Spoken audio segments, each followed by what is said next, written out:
And so, as has been already mentioned a couple of times, Reverend Ken is not here, and I get to do this alone. Can we cut off the live stream so he doesn't even know what I tell you?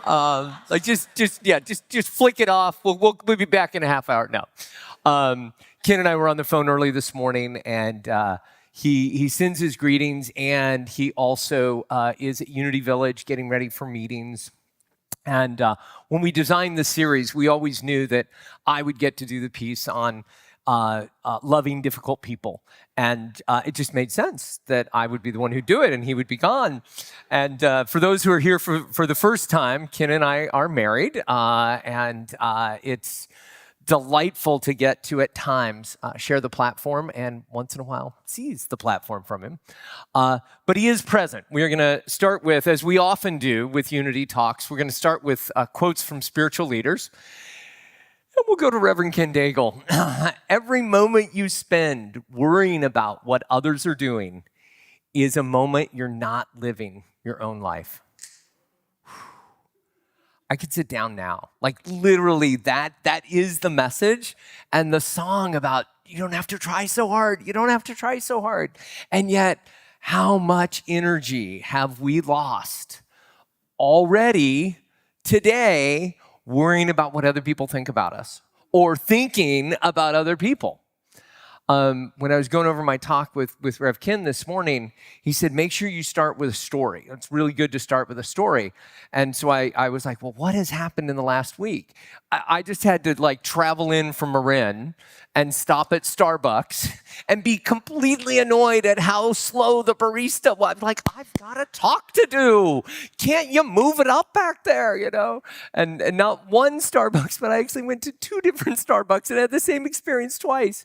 And at the second one, I was like, this is it. Let them. Just relax. Let them. If it means that I park in the white zone when I get to church for a few minutes, let them and let everybody else get what they need. And so whether it is in small ways in interacting with wait staff or in large ways interacting with the person who brought you into the planet or anything in between, my goal is to give you strategies today that can help you not waste that energy, not lose that energy. And all of this series is based on, I'd say loosely based. Today, I'm actually really using a lot out of the Let Them book from chapter 6, which is called Loving Difficult People. And even just scanning the chapter titles, I think you'll get a really good sense of what Mel Robbins has brought forward. But we are also complementing that and going further back. The Let Them movement is older than Mel Robbins, as we shared last week with the poet Cassie Phillips. And it is bigger and older because it goes generationally. There's nothing new in what we're sharing, but there's a new insight and a new package with which we're going to look at it. Maya Angelou, who, as many of you know, was a member of Unity San Francisco for several years and credits this particular community as being pivotal in her spiritual walk. She says, when someone shows you who they are, believe them the first time. I think of how many relationships I have had that lesson again and again and again. And I have wasted energy again and again and again. Because I do not have the power, as we'll see today, to change anyone else. But I do have the power to change myself. And how am I going to interact and react with the people who are blessings in my life and the people who are challenges in my life? We are not responsible for anybody else's feelings. We cannot change how other people feel or think, but we can have compassion, and we can have control of what we do, as my friend Carol Robbins says, on our side of the net, what it is that we do. We have to just let them at times. Mark Twain also had insights on this. I loved his thought. The 2 most important days in your life are the day you were born and the day you find out why. And as I've gotten older and older in my life, I'm getting deeper and deeper in touch with why it is that I'm here and what are the gifts that I can bring forward. And I hope that today, I believe that today will be a gift that I can bring forward to all of you. One more imagery that I want to use as I set the context for this conversation. I love the image of a spider web, the artistry and the delicacy of a spider web. Now, sometimes in my cleanliness, they show up as cobwebs, and it's like something I've got to get rid of.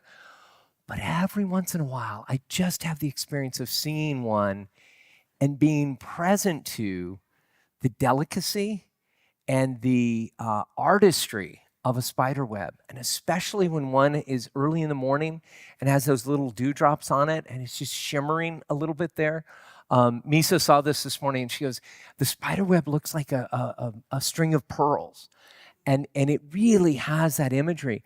And yet, if you were to go up and just touch it, just barely, and shake it, you could shake the water off, you could actually destroy the web that the spider has built because they are so fragile and they are so delicate. And I believe that is really a metaphor for the most important relationships in our life. And so you can listen to this through a significant other, you can listen to this through your parents or your children or your community, but the relationships that are most important to us have that artistry and have that fragility.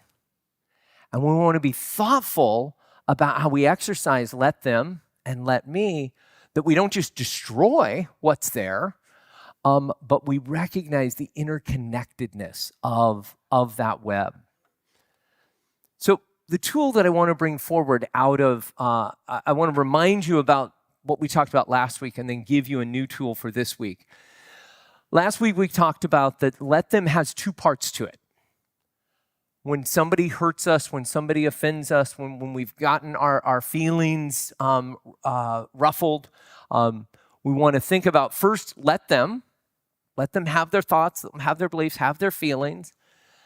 But we can't just stop there. We also then have to acknowledge, well, then if that's how he feels, let me.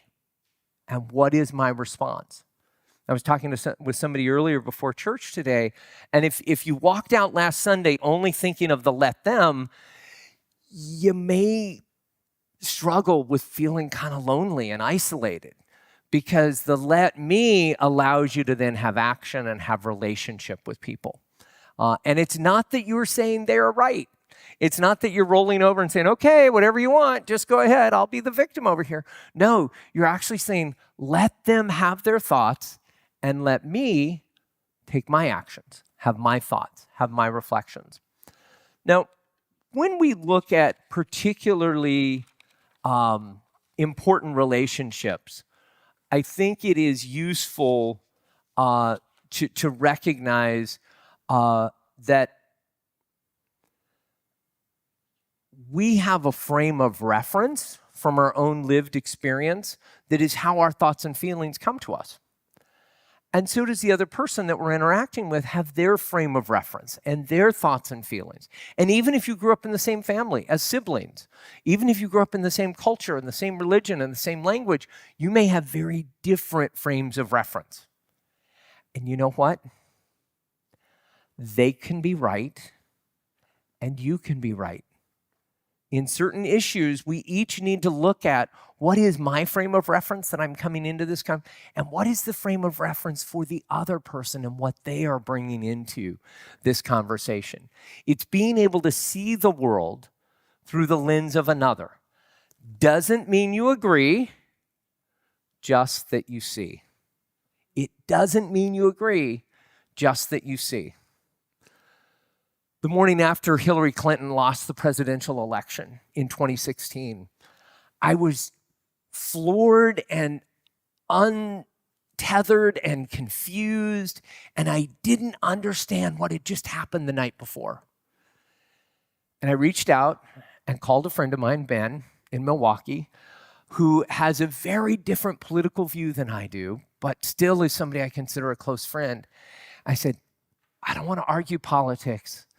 I just want to understand, how is this landing for you? How's this landing for your family? Because I'm confused. And we literally, without knowing the let them through, we literally had a conversation about frames of reference. And I didn't agree, still didn't agree, but I had a different frame of reference, and I could have some peace in understanding the other side. But the only way I can get to know somebody's frame of reference is to have that conversation. I can, well, she's this way because of this and this and this, and that's why or he does this because he grew. No, you've actually got to have the conversation. You got to engage, as we were talking this morning, in communication to get a sense of that. So when dealing with difficult people, it's even more crucial that you do both parts. Let them have their reaction, make their judgment, experience their feelings, flame out at you, give you the silent treatment, and let me can go in a couple of different ways. And both give me agency. One way in which I can say let me is, let me step back. Let me give them space. As Rev Ken noted last week, I don't have to come to every argument I'm invited to. So a legitimate let me response could be, okay, I'm going to step back a little bit. Or a legitimate let me response is, I may lean in. I may say, well, tell me more about that. That's not how I see it.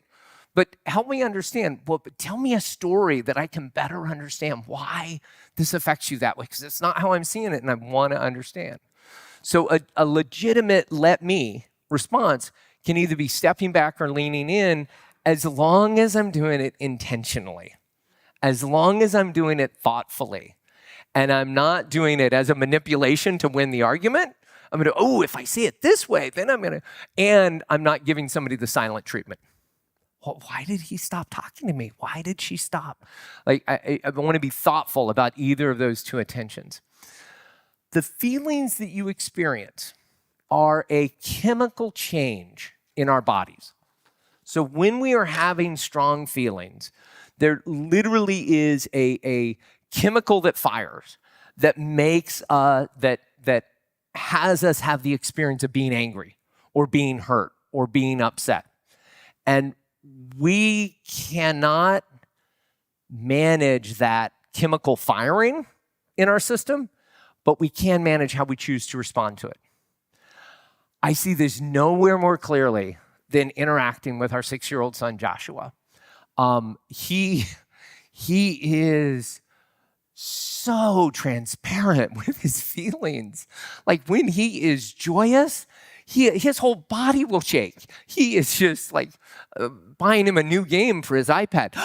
I just can't wait until it loads because he is so joyful and so excited. And when he is laughing, his whole body laughs. And oh my gosh, when he is not happy, you do not have to guess what's going on because he will fully and completely be with his anger just as he is with his joy. And as a parent, that is really hard to experience. I shared with a group of parents the other night. He marches to the beat of his own drummer, and it's not music that I get to hear. And so I'm trying to use all my communication tactics or use my logical mind, or worse yet, I will accelerate the situation by screaming or yelling or making it worse or putting him in timeout where it really is a punishment because I'm the dad and I know better. And that doesn't dial down his feelings at all. What does work with all of us, not just 6-year-olds, is to acknowledge those feelings are completely valid. If you are upset because you didn't get something you wanted, if you're upset that Amazon hasn't yet delivered that plushie that we ordered, yeah, be with the upset.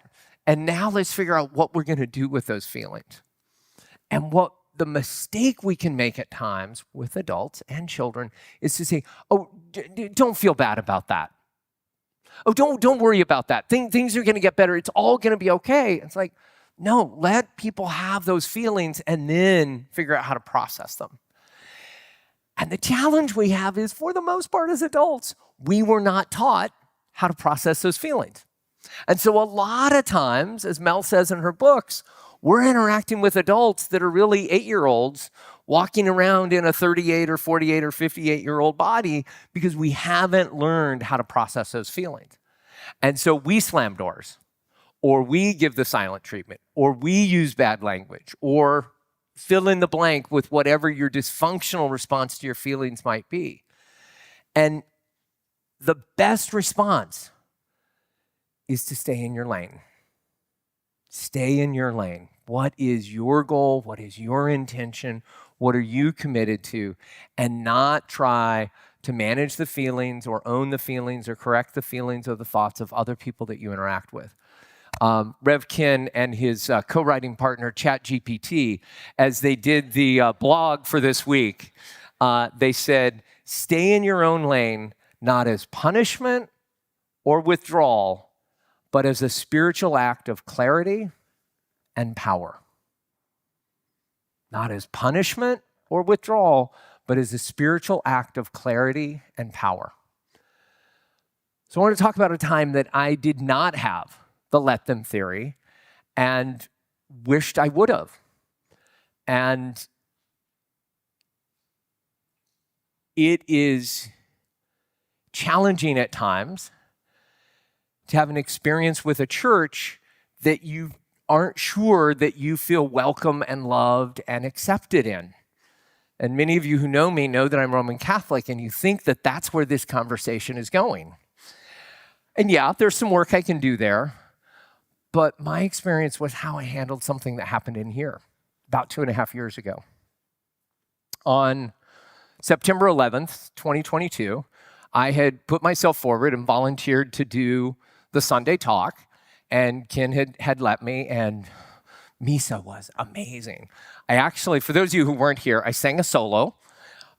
That's not my gift to the world, but she worked with me and we found the right song. It was something that meant a lot to me. And it's vulnerable to stand up here and sing. And so I sang a solo as a part of the 9/11 within my talk. Don't worry, it's not happening today. And at the end of the song, I'm feeling a little like uneasy, but I move forward with the content that I have to deliver. And my content was admittedly provocative. I wanted people to think how we defined and spoke about people who are our enemies politically, globally, nationally. And there was a member of the church who's not with us anymore as a member of the congregation, but who reacted very strongly to what I was saying and stood up and started to come towards me on the platform. And this was not somebody I knew at that point, and I was concerned. Like, I was already like fragile. I was the spider web up here, and then there's someone coming towards me that I don't know, and I'm like, what's going to happen here? And Ken stepped in and managed and took the person outside and had a conversation for a while, and then came back in with the person, and they stayed through service. And I was up here, and I was bristling. I communicate for a living, but yeah, you want to make me uneasy. That made me uneasy and made it through the rest of the talk. But what happened afterwards was even harder. What happened afterwards was I felt raw. I felt exposed. I felt I was struggling about what had happened. And only one person out of the community reached out to me to see how I was doing. It wasn't Reverend Ken. It was Marty. He's not here today. I know he's on retreat. But he called me that afternoon to check in and see how I was doing. But no one else checked in with me. And I think, and it was, as that happened and as I was feeling really hurt, I didn't articulate my needs. I was an 8-year-old in a 58-year-old's body, and so I stepped back. I went into the silent treatment, and I became the difficult person because I wanted all of you to notice. I wanted you to take care of me. My feelings were hurt. So much so that I stopped going to church for 6 months. And nobody noticed. That's not true. People noticed, but not for a while. Because you pick up the kids, you show up, you're here for hospitality, like you're visible, but I literally couldn't be in church services until Jackie Hawkins came for Martin Luther King weekend, and she stayed with us, and in the kitchen, we started having a conversation. That conversation at our kitchen table was the first time, and he knows I'm sharing this, was the first time Ken and I talked about what had happened in September, and we're now in January. And we're two adults who know how to communicate. We do this for a living, and we both had gone into our own levels of uncertainty and what do I say? I'm walking on eggshells. I don't know what I can say. I don't know what I can do. I felt both lonely and alone. I withdrew, and the less people noticed and interacted, the more I withdrew, rather than leaning in and saying, this is what I need right now. And it took me being able to get to a point 6 months later to be able to step back in and do my part and do my action.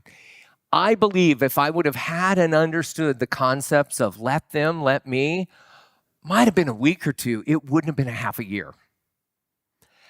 And two things happened as a result of that. One, I think about all the people I missed out on in those 6 months that I didn't get to interact with because I was in a little bit of a pouty mood about what had happened. There was a silver lining in that other people who I know have had to take breaks from this community on occasion. I had a compassion. I could get that, yeah, we get very connected to each other here, and sometimes that hurts, and sometimes we have to manage it. So it wasn't all bad, and I was able to get to a place that I could step back in, and I could step back in fully living into the community. Not living into a resentment, but stepping in. In fact, on Ken's birthday that year in March, my birthday gift to him was I gave him a retreat with Christian de la Huerta, and I did the Sunday talk for him. So he got to go away and not worry about who was going to, well, maybe he did worry, but anyway, ostensibly not worry. So I was able to do it, but I was so slow. And I could have done it faster. And so I want for you to be able to have speed with how you manage it. Now, I realized in the prep that this work that we've been talking about is very analogous to, we talked about a lot of spiritual traditions last week.